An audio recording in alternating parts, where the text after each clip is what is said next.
Bonjour, je m'appelle Pierre Vinet, courtier immobilier résidentiel et commercial.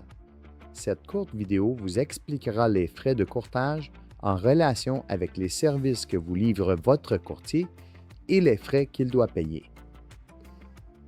Pourquoi faire affaire avec un courtier? Parce qu'il vous accompagne du début à la fin, enlève de vos épaules une énorme charge de travail, procure un accès à un réseau et une visibilité maximale, augmente vos chances de succès, améliore vos résultats financiers et vous protège légalement. La vraie question est donc, est-ce que les frais du courtier sont raisonnables? Afin de répondre à cette question, il faut considérer les 5 éléments suivants: la commission proposée, les services livrés, les revenus du courtier, ses dépenses et les bénéfices finaux à chacun. Les frais d'un courtier peuvent varier selon plusieurs facteurs: complexité du dossier, type de propriété, délai, risque et travail requis.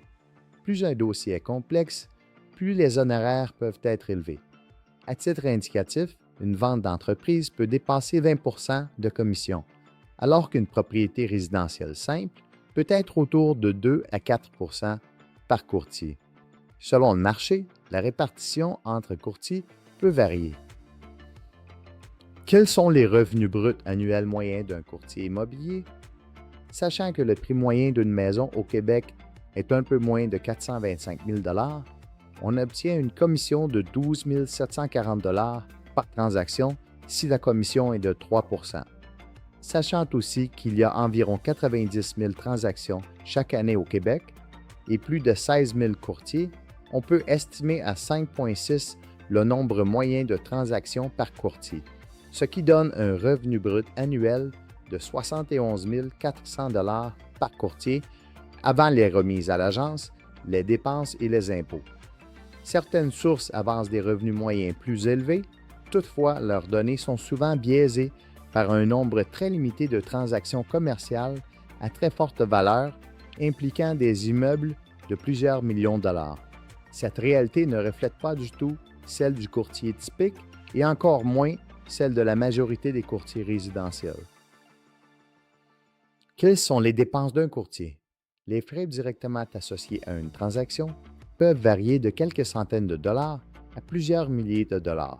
Cependant, ces frais ne représentent qu'une petite partie de l'ensemble des dépenses qu'un courtier doit assumer pour maintenir son permis, respecter ses obligations et assumer la viabilité de sa pratique. Pour obtenir sa licence et pratiquer, un courtier immobilier doit payer les frais de formation dans un établissement accrédité, des frais d'examen de l'OASIC, ainsi que les frais de permis.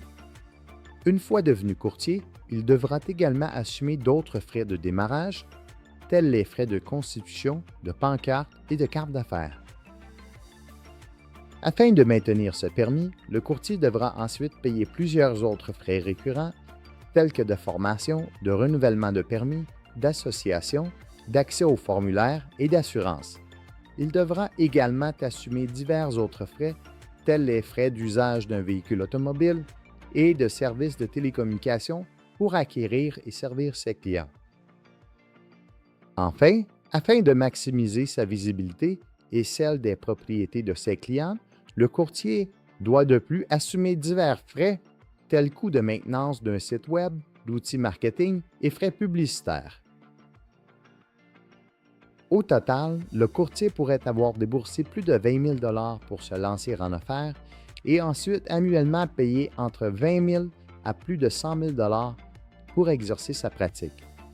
Nous ignorerons ici les frais initiaux et utiliserons une estimation volontairement conservatrice de 30 000 $ par année pour estimer les revenus nets du courtier.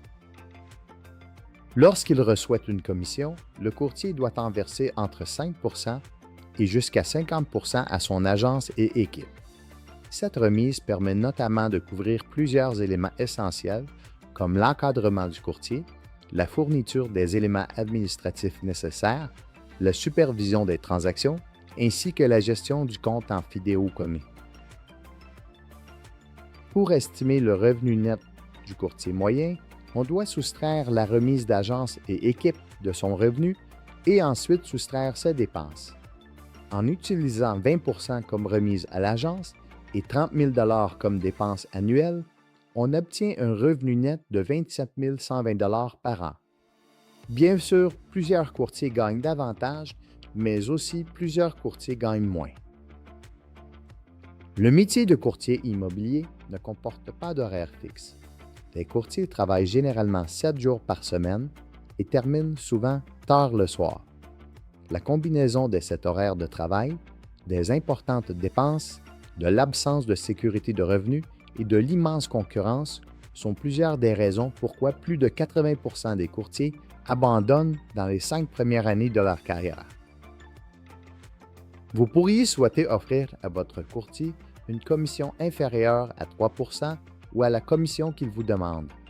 Toutefois, à la lumière des informations précédemment fournies, on peut aisément constater qu'une commission de 3 est raisonnable et qu'une commission de 2 ne permettrait à un courtier ayant un volume de transactions moyen que de couvrir sa dépense. C'est pourquoi, malgré la forte concurrence, le taux plancher de cette industrie est historiquement demeuré à 3 ou au minimum à 2 par courtier.